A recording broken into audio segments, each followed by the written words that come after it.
2 દિવસ પહેલાં મુંબઈ પોલીસનો ટ્રાફિક અવેરનેસ ગ્રુપમાંથી એક માણસ એવા મેસેજ કર્યા હતા કે સલમાન ખાનને ઉડાઈ દેવાનું છે અને ત્યારે મુંબઈ પોલીસ ટીમ સતર્ક અને સક્રિય થઈ હતી અને આ બાબતનો વરલી પોલીસ સ્ટેશનમાં ગુના નોંધવામાં આવ્યા હતા અને ત્યાંનો અધિકારીઓ પછી આ નંબરનો વેરિફિકેશન કરતાં આ લોકોને ધ્યાને આવ્યું કે આ નંબર બરોડાનો છે અને આ નંબર બરોડાનો વાઘોડિયા તાલુકાનો રવાલ ગામનો મયંક વિજયભાઈ પંડ્યા નામનો ઈસમનો છે.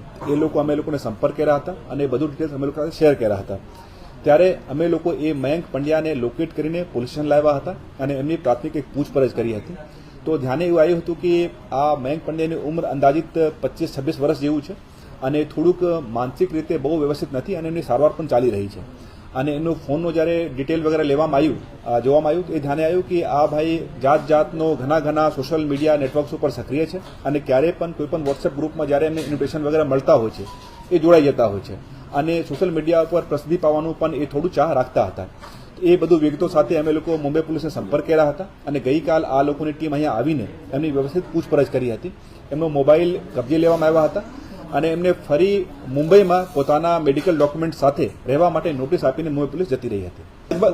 લગભગ 1.5 થી 2 કલાક જેવા આપણા વાઘોડિયા પોસ્ટના અધિકારીઓ પણ હાજર હતા અને મુંબઈ પોલીસની ટીમ પણ હાજર હતી. અને જે મેં આપ લોકોને વાત કરી કે અમારા લોકોને એ માનવું છે કે માનસિક રીતે બહુ સ્વસ્થ નથી અને અમે લોકો પછી ડૉક્ટર રાકેશ શાહ સાથે એમની ટ્રીટમેન્ટ પણ ચાલી રહી છે. એ પણ કાગળો સાથે અમે લોકો ડૉક્ટર સાથે પણ વાત કરી તો એ જાણવામાં લાગ્યું કે એ માણસ કોઈ બહુ કાવતરું કરીને બહુ પિન પોઇન્ટેડ કંઈ એમનું ઈરાદા ન હતું. ફક્ત એક પોતાની એક વધારે પ્રસિદ્ધિ થાય અને લોકો એમના બારામાં જાણે એ હેતુ સાથે એવી પોસ્ટ કરી હતી અને વધારે વિગત તપાસમાં નીકળશે.